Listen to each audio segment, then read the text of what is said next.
শুনো শুনো, পাড়ার সবাই মন দিয়ে শুনো।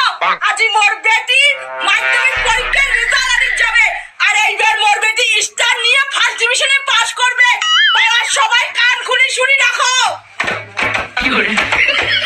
মা, আজি যদি আমি মাধ্যমিক পরীক্ষা ফেল করো তখন তুই ফির কি করবু? ওরে বাবা, ওই কথা কইস না। 500 টাকা দিয়ে ঢোলটা ভাড়া করি আনছুম, এমনি এমনি কি ঢোল ফাটিয়ে কয়া বের করছুম? যেমন করি হোক পাস করিনি লাগবে। মা, তুই কি করিস কর, মোর কিন্তু পরীক্ষা অত ভালো হয় নাই, আমি কিন্তু ফেলও করিস পাং। চুপ করে থাক হারামজাদি, ওই কথা মুখও দানবু না।